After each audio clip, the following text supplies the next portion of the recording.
واعتصموا بحبل الله جميعا ولا تفرقوا. بسم الله الرحمن الرحيم. السلام عليكم ورحمة الله وبركاته. الحمد لله رب العالمين وبه نستعين على أمور الدنيا والدين. الصلاة والسلام على أشرف الأنبياء والمرسلين وعلى آله وأصحابه ومن تبعهم بإحسان إلى يوم الدين. قال الله تعالى في القرآن الكريم: يا أيها الذين آمنوا اتقوا الله حق تقاته ولا تموتن إلا وأنتم مسلمون. أما بعد فيا أيها المسلمون wal hadirun rahimani wa rahimakumullah. Kembali kita mengucapkan alhamdulillahirabbil alamin, karena pada malam hari ini Allah kembali mengumpulkan kita di salah satu rumah Allah ini, yakni di Masjid Abdurrahman bin Auf ini, dalam rangka untuk mempelajari Al-Quran dan hadis-hadis Nabi yang mulia sallallahu alaihi wasallam, serta peninggalan para ulama berupa ilmu yang bermanfaat.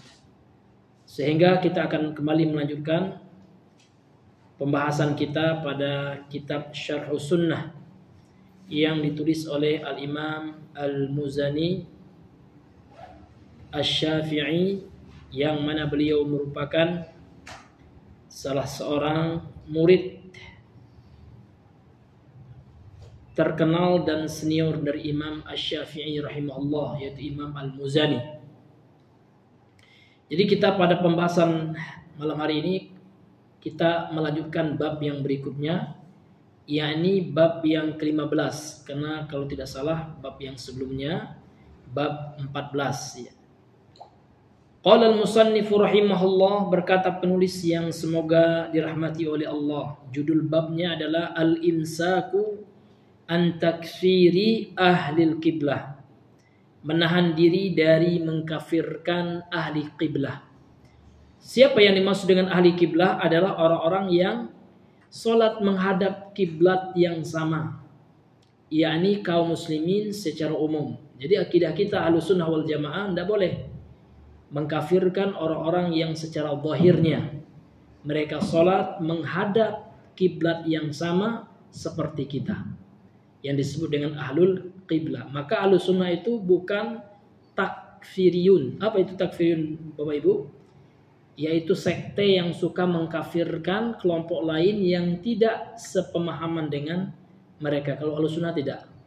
Karena mengkafirkan seorang muslim itu perkara yang besar. Karena konsekuensinya Rasulullah bersabda dalam hadis sahih Muslim, man qala li akhihi ya kafiru, barang siapa yang mengucapkan kepada saudaranya, wahai kamu, sudah kafir kamu ya, kafir kamu gitu ya. Wahai orang kafir gitu. Dan tidak benar vonisnya, faqad ba'a ilaihi, maka vonis kafir itu akan kembali kepada orang yang mengucapkan kafir kepada saudaranya. Maka dalam Islam secara khusus akidah Ahlussunnah wal Jamaah tidak boleh mengkafirkan kaum muslimin secara umum, kecuali mereka murtad dari Islam, masuk Nasrani, masuk Buddha misalkan, itu lain cerita. Kalau mereka memilih murtad, ya maka kita wajib mengkafirkan orang yang jelas-jelas kafir. Tapi kalau dia masih mengaku muslim, tidak boleh. Bapak Ibu yang Allah muliakan. Kemudian beliau berkata, wal imsaku an takfiri ahli qiblati wal bara'ati minhum, menahan diri dari mengkafirkan ahli kiblat dan berlepas diri dari apa yang mereka ada-adakan. Wa bara'u ya minhu wal bara'atu minhum fima ahdatsu, ya, dari apa yang mereka ada-adakan. Malam yabtadi'u dalalan, selama mereka tidak membuat bid'ah yang sesat. Jadi bid'ah yang sesat di sini Pak, bid'ah dalam keyakinan, bid'ah kekufuran. Karena orang Nasrani itu kan bid'ah juga ketika menganggap bahwasanya Nabi Isa itu adalah Yesus dan Tuhan selain Allah. yang merupakan firman yang menjadi Tuhan kan gitu. Itu termasuk bid'ah namanya. Bid'ah dalam akidah. Faman ibtada'a minhum dalalan. Barang siapa di antara mereka yang membuat bid'ah yang sesat, kana ala ahli qiblati kharijan, maka ia keluar dari penamaan ahli kiblah. Wa minad dini mariqan, dan dia meleset dari agama. Maksudnya dia sudah murtad kalau dia melakukan bid'ah yang bisa menyebabkan seorang keluar dari agama Islam, yaitu bid'ah yang bisa mengkafirkan. Disebut dengan istilah oleh ulama ya, diantaranya oleh Imam Syekh Mahmud Tohan dalam kitabnya Taisir ya, Mustalil Hadis. Bid'ah itu ada dua, kata beliau, ada namanya bid'ah mukaffirah, ada yang mufassiqah. Bid'ah mukaffirah ini adalah bid'ah yang bisa membuat pelakunya keluar dari Islam. Ya seperti orang masuk Kristen ya, masuk Nasrani, kan dia telah melakukan bid'ah dalam keyakinan, dalam agama. Bukan bid'ah orang tahlilan Pak, itu muslim itu ya, itu bukan bid'ah mukaffirah. Jadi bid'ah itu hukumnya Pak, jenisnya bermacam-macam atau bertingkat-tingkat, tidak sama antara satu dengan yang lain. Maka kita harus bijak ya di dalam menyikapi masalah bid'ah ini. Ada bid'ah amaliyah namanya. Ini tidak mengeluarkan pelakunya dari Islam dan tidak pula dari ahlu sunnah. Kalau bid'ahnya itu bukan bid'ah dalam perkara usul. Ada yang perkara furu', cabang, ada perkara usul kan gitu. Ma'asyiral muslimin yang Allah muliakan. Kemudian kata beliau, wa yataqarrabu ila Allah azza wa jalla bil bara'ati minhum. Seseorang itu yang mendekatkan diri kepada Allah Subhanahu wa taala dengan berlepas diri dari kesalahan mereka. Kemudian wa yahjuru wa yahtaqiru wa tujtanabu ghaddatuhu, dan menjadi bentuk takarub kepada Allah dengan berlepas diri dengan mereka. Kemudian wayah juru, dan seseorang itu boleh menghajar. Jadi hajar di sini artinya adalah memboikot, seperti Ka'ab bin Malik yang pernah diboikot oleh Rasul dan para sahabat ketika meninggalkan jihad. Wayah takir, menghinakan. Wa tujtanabu ghaddatuh, kemudian menjauhi penyakitnya ya, dosa bid'ah yang dia lakukan dijauhi. Kenapa? Fa inna fahiya a'da min huddatil jarbi gitu. Karena penyakit bid'ah itu ini lebih a'da di sini artinya lebih menular gitu ya. Lebih menular min huddatil jarbi dibandingkan dengan penyakit kudis. Jadi penyakit bid'ah itu Pak, secara khusus ini bid'ah i'tiqadiyah ya, bid'ah di dalam keyakinan, apalagi sampai ya bid'ah di dalam keyakinan yang bisa memurtadkan seorang seperti orang pindah agama atau meyakini kesyirikan ya. Sebagai hal biasa, itu syirik jelas, syirik besar ya Pak ya. Diyakini itu hal yang biasa. Nah, ini masuk ke dalam bid'ah i'tiqadiyah atau bid'ah dalam keyakinan. Ini hadirin yang dimuliakan oleh Allah, perkataan daripada Imam Al-Muzani dalam matan kitabnya. Sekarang kita masuk syarah atau penjelasannya oleh Al-Imam An-Najmi rahimahullahu ta'ala.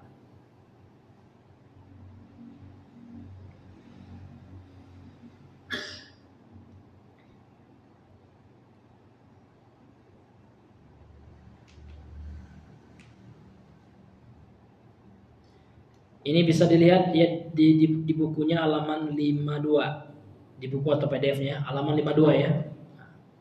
Asy-syarhu, penjelasan. Naqulu, kita katakan, kata beliau, al-imsaku an takfiri ahli al-qiblati wajibun. Menahan diri dari mengkafirkan ahli kiblat itu hukumnya wajib.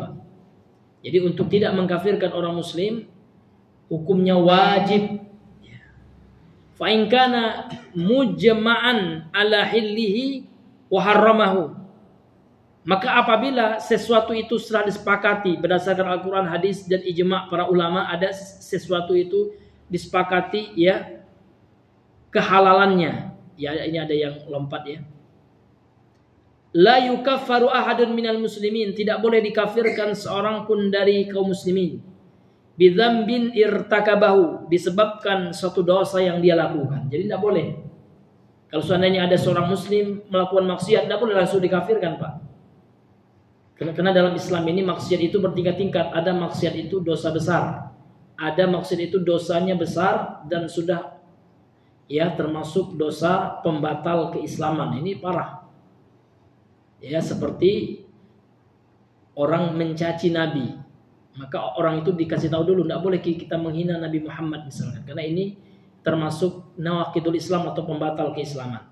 Jadi dosa itu bertingkat-tingkat. Ya, ada memang dosa pembatal keislaman, ada dosa hanya dosa besar yang menyebabkan pelakunya fasik, tidak sampai kepada kafir. Illa an yastahilla hukman mujma'an alaih, kecuali seseorang itu menghalalkan suatu hukum, perbuatan suatu itu sudah dihukumi ya haram, misalkan dihalalkannya, Pak. Contoh, minuman keras itu sudah sepakat ulama berdasarkan dalil Al-Quran dan hadis haram hukumnya. Tiba-tiba ada orang yang mengatakan tidak, bagi saya halal. Berarti dia telah menentang Al-Quran gitu.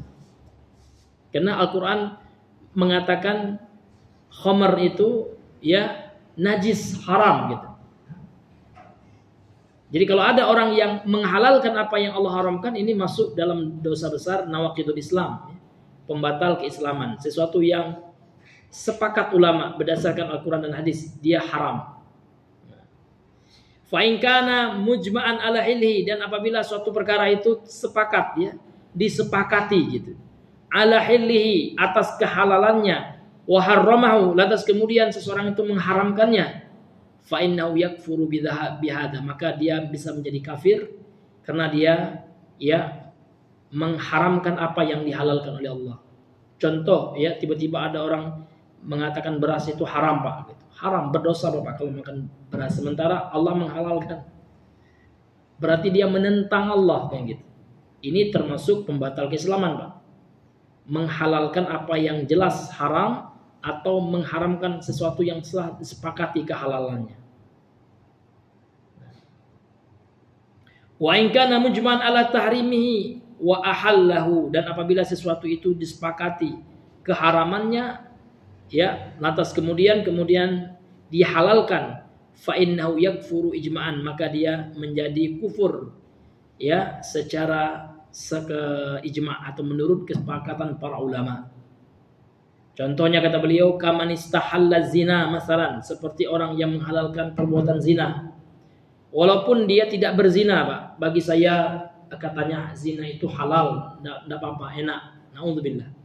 Walaupun dia tidak berzina, dia kalau tidak tobat dia bisa kufur karena menentang hukum Allah. Karena Allah telah mengatakan zina itu haram, ya. Wasa sabila kata Allah. Wala taqrabu zina, jangan kau dekati zina. Fa inna apa? Wala taqrabu zina innahu ya fahishatan, ya. Sesungguhnya zina itu dosa fahisyah ya, dosa keji, kekejian yang nyata. Wasa sabila, dan seburuk perbuatan.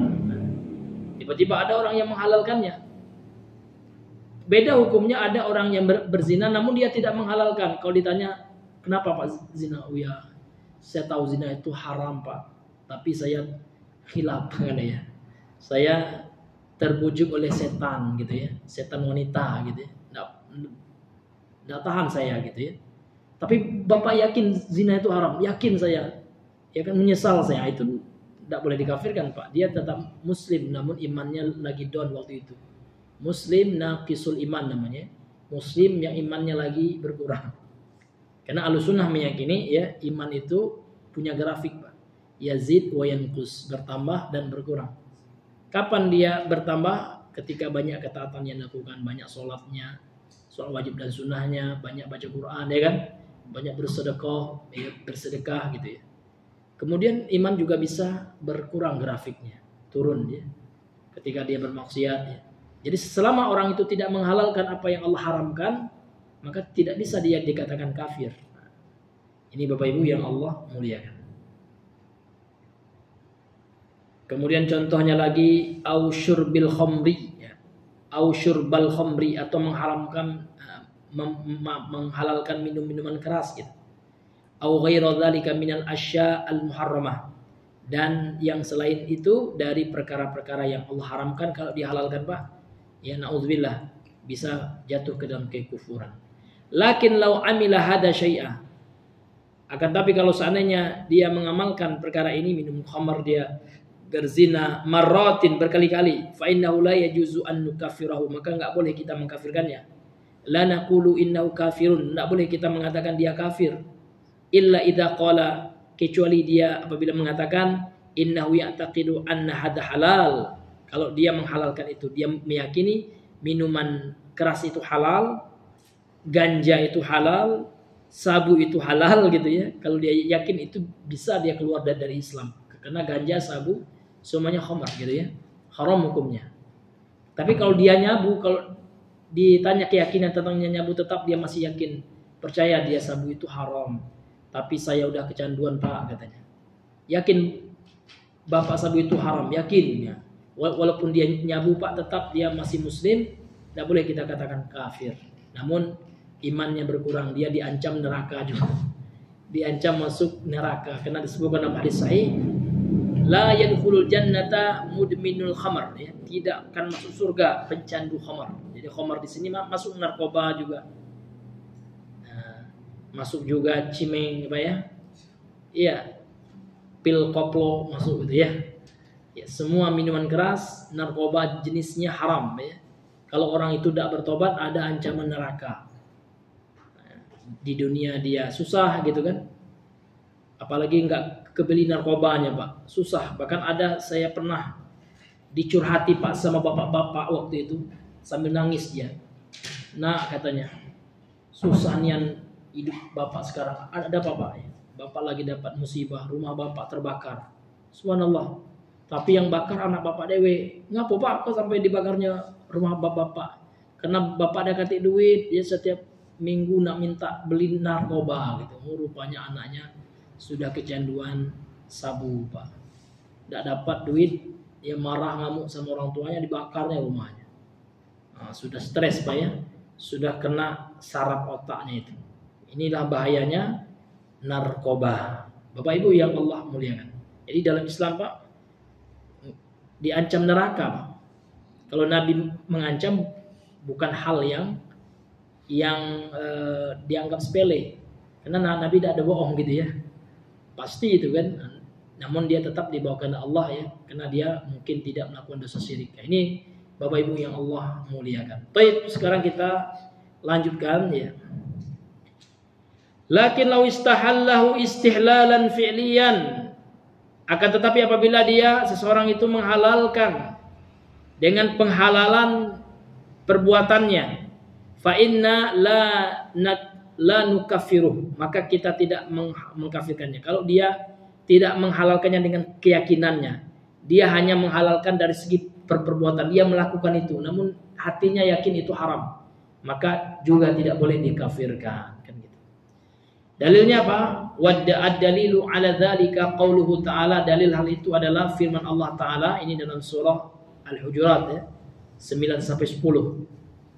Wa in ta'ifatani minal mu'minina qatatalu, kata Allah, apabila ada dua kelompok dari orang yang beriman berperang, fa aslihu, maka perbaikilah bainahuma, ya, hubungan antara kedua pasukan tersebut, dua kelompok tersebut. Fa in baghat ihdahuma 'alal ukhra, apabila satu kelompok melakukan kecurangan, ya, melakukan tindak kesalahan terhadap yang lain, faqatilul lati tabghi, maka perangilah kelompok yang menyeleweng, yang salah itu, hatta tafiya ila amrillah, sampai mereka kembali kepada Allah, kepada urusan Allah.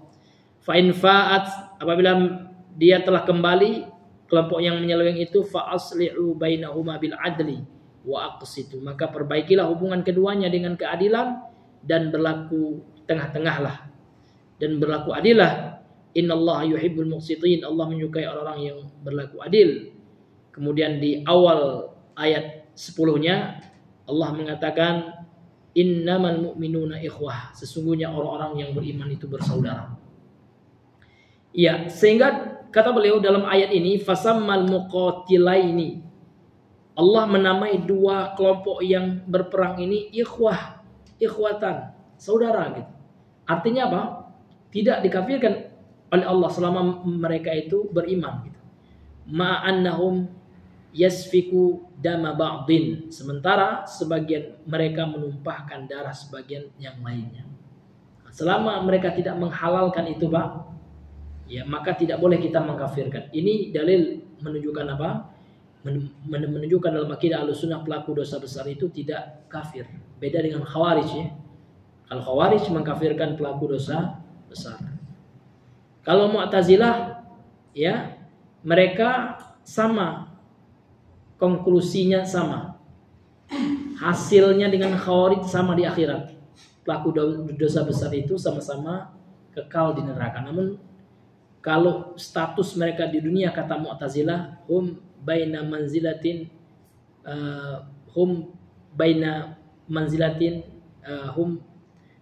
mereka itu berada di antara dua manzilah, baina manzilataini, fi manzilatin baina manzilatain, kan itu.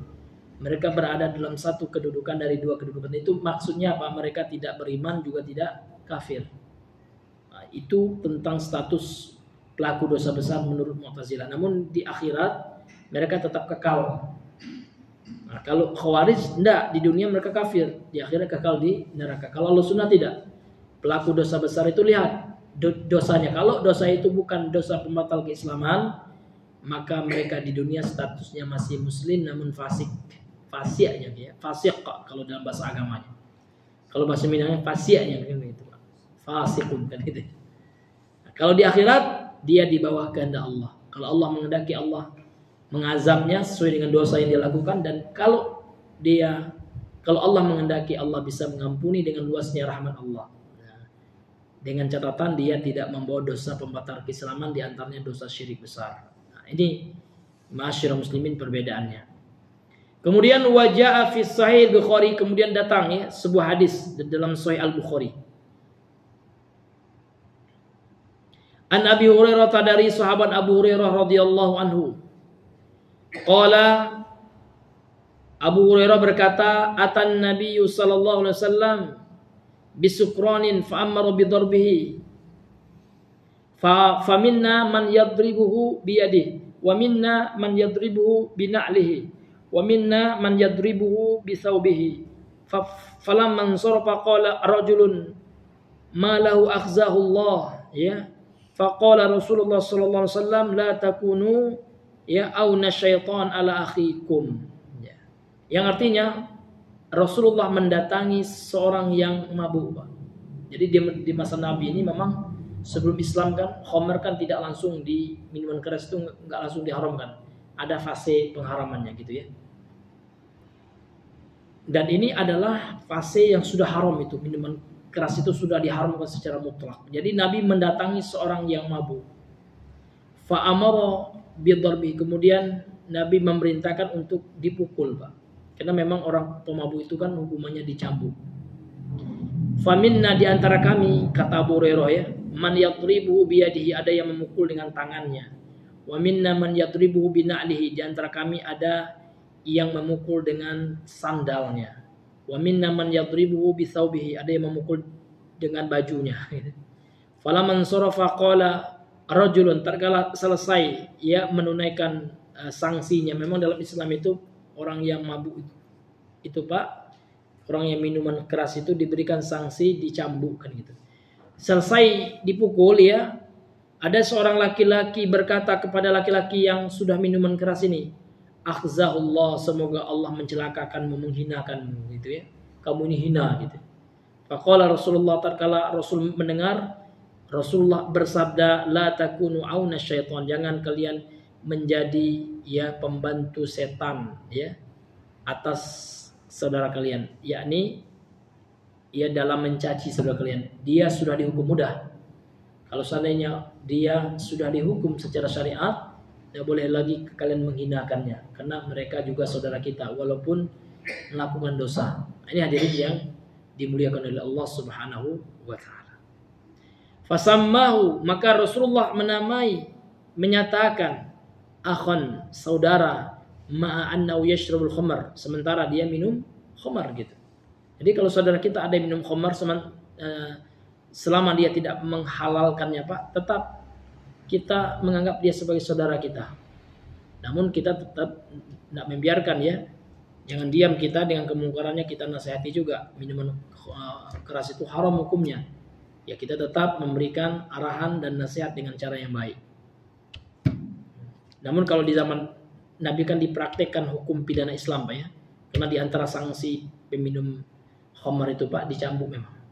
Tapi tidak boleh sampai mati Pak ya. Beda dengan orang sudah menikah berzina. Kalau dalam Islamnya dia dicambuk sampai meninggal tuh rojam. Namun ingat, yang melakukannya pemerintah, bukan kita, bukan orang RT ya, bukan pengajian, bukan ormas, enggak. Nah, yang melakukannya kalau di negara kita ini, kalau di berlakuan yang melakukannya polisi Pak, atas perintah atasannya berdasarkan undang-undang yang ditetapkan ya. Tapi kalau negara kita tidak melaksanakannya, sudah kita sabar saja. Ya kita ingkari dengan lidah kita saja. Karena kalau dengan tangan itu Pak, bagi yang punya kekuatan, yang punya wewenang itu pemerintah. Iya. Jadi Nabi menamai seseorang yang minuman keras di masa beliau sebagai saudara juga gitu ya. Ma'annahu yashrabul khamra iddata marrat. Sementara laki-laki ini meminum khamr itu sudah beberapa kali gitu. Kama fi ba'dir riwayat, sebagaimana dalam sebahagian riwayat hadis. Fanahnu naqul, maka kita katakan, inna man fa'ala kabiratan, sesungguhnya siapa saja yang melakukan dosa besar, lau karraraha iddata marratin, kalau dia ulang beberapa kali, fa inna la nukaffiruhu bihadzal fi'li, maka kita tidak boleh mengkafirkannya dengan perbuatan yang dilakukan itu. Wa inna man nukaffiru law istahalla hadzal fi'la, kita boleh mengkafirkan kalau dia menghalalkan perbuatan ini, yakni menghalalkan apa yang diharamkan oleh Allah. Dan itu pun ada syaratnya Pak. Syaratnya orang yang menghalalkan itu dia tahu hukum Islam. Tapi kalau dia bodoh tetap tidak boleh kita mengkafirkannya. Dia nggak tahu betul Pak itu haram gitu kan. Nah dia sangka itu halal lah gitu. Itu tidak boleh juga. Yang boleh itu ya seseorang yang sudah tahu dia hukumnya. Seperti itu. Tapi kalau dia belum tahu, maka dalam Islam dia masih terhalangi. Ada penghalang, disebut dengan istilah oleh para ulama itu mawani'ut takfir ya. Penghalang seorang itu untuk dikafirkan itu ada. Di antaranya ajahlu kebodohan. Jadi kalau orang yang bodoh terhadap ilmu agama, ternyata dia melakukan pembatal keislaman, sengaja tidak boleh langsung juga kita kafirkan. Ya kita kafirkan karena mengkafirkan itu berat Pak. Ya, lebih baik kita salah menganggap orang itu muslim daripada salah menganggap orang muslim kafir. Itu kaidahnya. Lebih baik kita husnuzon ya. Salah kita dalam menghukumi keislaman orang daripada kita salah dalam mengkafirkan seseorang. Karena mengkafirkan seorang muslim itu berat sekali. Ya kalau salah vonis kita kembali ya vonis kafir kepada orang yang mengucapkan, karena ini berat sekali Pak ya. Kemudian kata Syekh An-Najmi rahimahullah, qauluhu, ucapan beliau yakni Imam Al-Muzani dalam kitabnya Syarh Sunnah ini berkata, wal bara'atu minhum fima ahdatsu, dan berlepas diri dari mereka, dari pelaku bid'ah ya, dari apa yang mereka ada-adakan. Ya. Wal muhdits ya tajubbul bara'ata minhu, wal al muhditsu, pelaku bid'ah ini al muhdits ini pelaku muhdats kan gitu, maka melahirkan ya berkonsekuensi seseorang itu harus berlepas diri dari bid'ah yang dia lakukan. Wan nabiyyu sallallahu alaihi wasallam yaqul, dan Nabi sallallahu alaihi wasallam bersabda, ini hadisnya sahih ya, riwayat Imam Muslim dalam sahihnya. Rasulullah bersabda, la'anallahu man awa muhdisan, Allah melaknat ya siapa saja yang melindungi pelaku bid'ah. Terutama maksud hadis ini Pak, bid'ah mukaffirah. bid'ah dalam akidah yang bisa menjadikan pelakunya kafir gitu. Seperti ya bid'ahnya orang-orang yang mengkafirkan sahabat. Karena kalau sahabat yang dikafirkan Pak, itu tentu salah gitu. Abu Bakar katanya kafir, ya. Itulah kelakuan Syiah Rafidhah ya. Maka sekte Syiah Rafidhah ulama sepakat ya. Yang berbeda pendapat ulama itu Syiah Zaidiyah. Karena Zaidiyah tidak mengkafirkan sahabat ya. Mereka hanya meyakini Ali lebih utama dari sahabat yang lainnya. Tapi mereka tidak sampai mengkafirkan sahabat. Tapi kalau Syiah Rafidhah mereka mengkafirkan sahabat karena mereka salah mengkafirkan, maka kembali vonis kafir itu kepada mereka. Maka ulama mengkafirkan seperti itu. Wal ma'na bil hadis wal muradu bil hadis, dan yang dimaksud dengan hadis ini alladzi ya'ti bi hadisin minal kaba'iril ya al-idham alladzi ya'ti bi hadatsin ya. Seseorang yang datang dengan perbuatan minal kaba'ir al-idham, dari dosa-dosa besar yang besar, yang agung ya. Wa ka'annahu, seperti seolah dia gitu ya, yastahillu au ma asbah hada fa hada yubtara ya yutbara'u minhu ya. Seperti orang-orang yang menghalalkannya atau yang menyerupainya, yang menghalalkannya haram lah gitu Pak ya, atau menyerupai perbuatan itu, fahada yutbara'u minhu, maka orang yang seperti itu mesti kita berlepas diri Pak. Ini konsep Islam ya. Kita tidak boleh memihak kepada orang-orang yang melakukan kemurtadan. Ya, orang yang melakukan dosa besar ya. Maka tidak boleh kita berpihak, kita harus berlepas diri. Wa minal ihdatsi ihdatsul bid'ah, dan di antara perbuatan-perbuatan mengada-ngada dalam Islam itu adalah bid'ah gitu ya. Qauluhu, dan ucapan penulis, ma lam yabtadi'u dhalalan ya. Selama mereka tidak melakukan bid'ah kesesatan. Mani bertada'a fid dini bid'atan, barang siapa yang melakukan bid'ah dalam agama ini, fa innahu yu'tabaru qad dhalla, maka dia dianggap telah sesat gitu. Karena Nabi mengatakan dalam hadis sahih Muslim Pak ya, kullu bid'atin dhalalatun. Ini hadisnya sahih. Diriwayatkan juga oleh Imam Abu Daud, At-Tirmidzi, Ibnu Majah dan lain-lain dari sahabat Al-Irbad bin Sariyah. Qala faman ibtada minhum dhalalan, dan barang siapa yang melakukan bid'ah di antara mereka ya, maka dia telah melakukan kesesatan ya. Kana min ahlil qiblati kharijan, maka dia keluar sebagai ahlul kiblat. Namun seperti yang telah kita jelaskan tadi, bid'ah yang dimaksud di sini Pak, bid'ah yang mengkafirkan pelakunya. Karena bid'ah pun bertingkat-tingkat, bukan bid'ah amaliyah, namun bid'ah keyakinan ini. Ini hadirin yang Allah muliakan. Wa minad dini mariqan, kemudian dia telah meleset. Mariqan itu meleset Pak ya, dari agama gitu. La naqulu innahu kafirun illa idza kanatil bid'atu ya mukaffiratan. La naqulu innahu kafir, kita tidak boleh mengatakan dia itu kafir, tidak boleh Pak. Ya, illa kecuali idza kanatil bid'atu, apabila bid'ah yang dia lakukan adalah bid'ah mukaffirah. Bid'ah yang bisa melakukan mengkafirkan pelakunya. Kal qauli bi khalqil Quran, seperti ya sebagai orang menghina Al-Quran, menganggapnya makhluk gitu ya. Au nafyis sifat, atau orang yang menolak Allah punya sifat seperti Jahmiyah. Au ta'tiliyah, atau membatalkannya ya Jahmiyah ya. Au ma asbaha, dan yang menyerupai itu ya.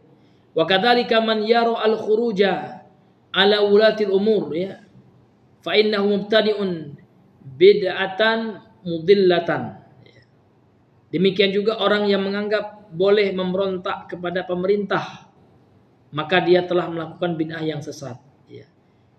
Jadi pemerintah muslim ya, walaupun zalim Pak, disebutkan dalam hadis-hadis yang kemarin pada bab taat kepada pemerintah telah kita bahas ya, maka tidak boleh kita memberontak ya, karena Allah menyuruh kita taat ya. Ya ayyuhalladzina amanu atiullaha wa atiur rasul wa ulil amri minkum, kan seperti itu. Dan hadis-hadis sangat banyak sekali telah kita bacakan dan kita jelaskan pada pertemuan yang sebelumnya.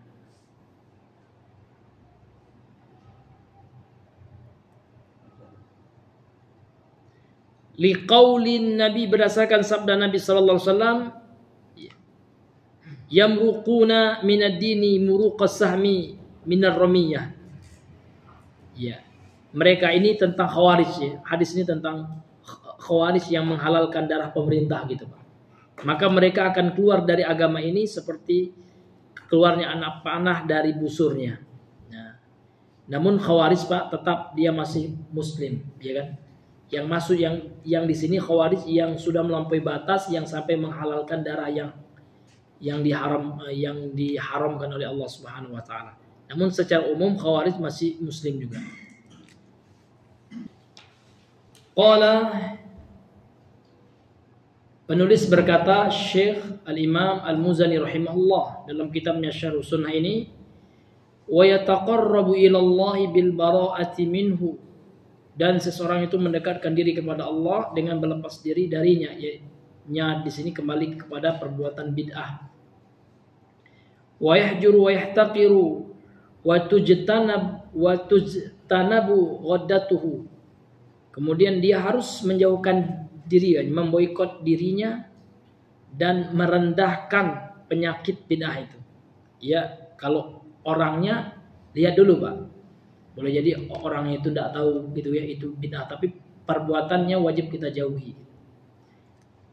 Karena penyakit bid'ah itu, apalagi bid'ah mukaffirah ya, fahiya a'da min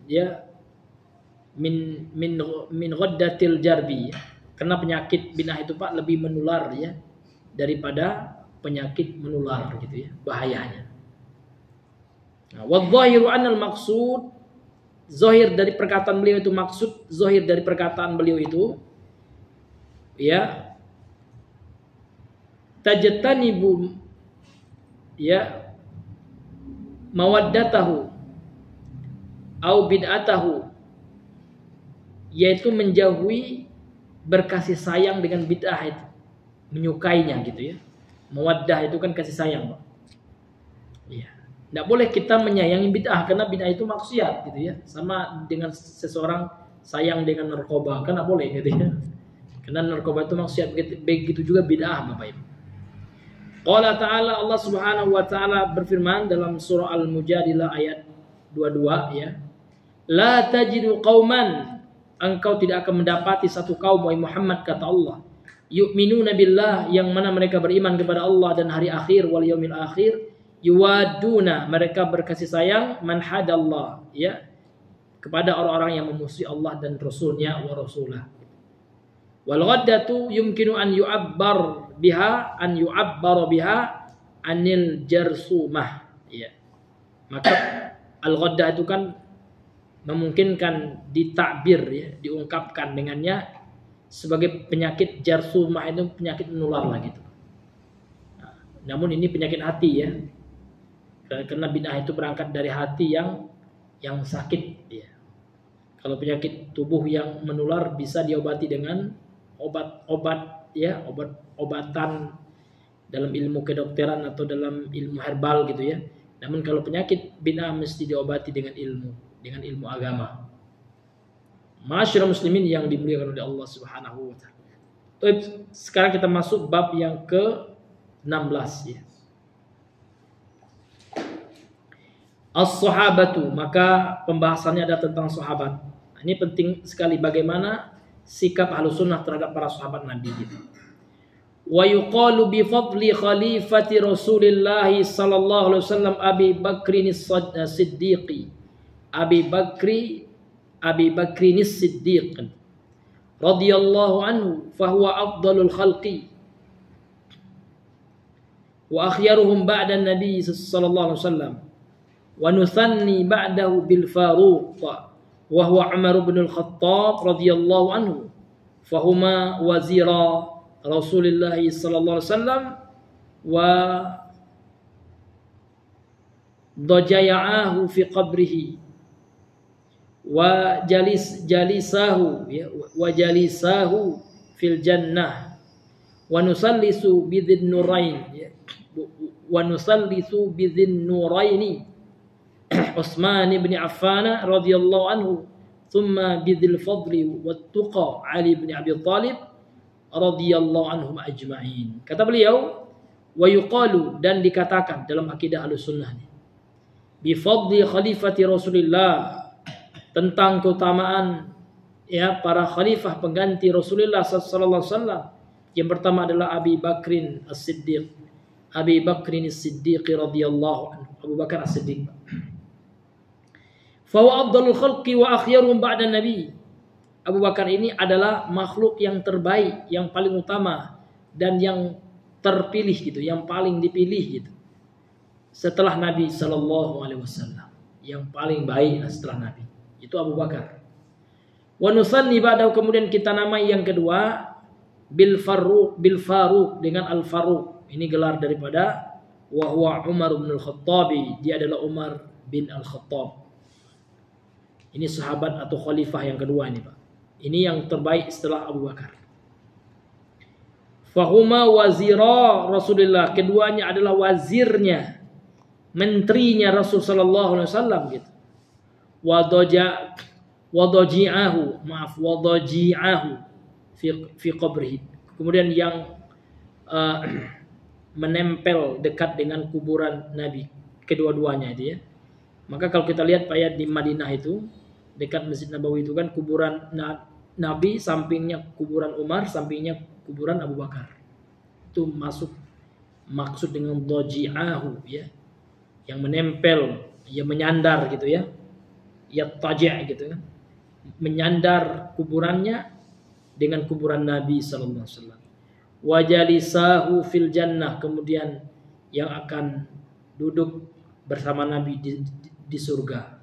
Karena Umar, tiga khalifah ini Pak disebutkan dalam hadis Nabi, empat khalifah ini keempat-empatnya masuk surga. Sudah pasti ini Pak, karena sudah ada dalil secara ta'yin ya, secara pasti keempat-empatnya masuk surga. Dan tidak hanya empat aja, ada Abu Hurairah ya kan, ada Bilal bin Rabah, ada Tolhah bin Ubaidillah, ada Sa'ad bin Abi Waqqas, ada 10 sahabat gitu ya, disebutkan dalam hadis Nabi yang akan masuk surga. Nah, di antara 10 itu 4 ini sudah pasti. Nah, kemudian yang ketiga siapa Pak? Wa nusallisu bidzin nurain. Kemudian yang ketiganya adalah yang dikenal dengan nama Dzun Nurain, gelarnya, pemilik dua cahaya, yang menikahi 2 orang putri Rasul. Siapa Pak? Utsman bin Affan radhiyallahu. Kemudian summa bidzil fadli wat tuqa, kemudian pemilik keutamaan dan ketakwaan. Ini yang keempat, khalifah yang keempat, Ali ibni Abi Thalib. Ali bin Abi Thalib, sepupu Nabi, anak Abu Thalib ya. Abu Thalib ini abangnya Abdullah, ayahnya Nabi, dan sekaligus menantunya Rasul ini. Ya, suaminya Fatimah bintu Rasulillah sallallahu alaihi wasallam. Radhiyallahu anhum ajma'in. Semoga Allah meridhai mereka para sahabat semuanya. Wa yuqalu bi fadlihim wa yadhkuruna bi mahasini af'alihim wa numsiku 'anil khawdi fima syajara bainahum. Ini ya Pak ya, bagaimana kedudukan Ahlussunnah terhadap para sahabat. Kita wajib menyebutkan keutamaan mereka, menyebutkan kebaikan-kebaikan perbuatan-perbuatan mereka. Kemudian kita menahan diri dan menahan lidah kita dari membicarakan apa yang menjadi ya pertikaian di kalangan para sahabat. Artinya mengucapkan ucapan buruk terhadap pertikaian yang terjadi di masa sahabat. Nah, dalam masalah ini Pak, menyelisih Ahlussunnah itu Syiah dan Khawarij. Syiah mengkafirkan banyak sahabat kecuali Ali bin Abi Thalib dan beberapa sahabat saja. Demikian juga Khawarij ya, bahkan Ali pun dikafirkan oleh Khawarij seperti itu. Tapi Ahlussunnah tidak. Ketika sahabat terjadi perang saudara Pak ya, maka kita diam. Kita tidak mengkafirkan salah satunya.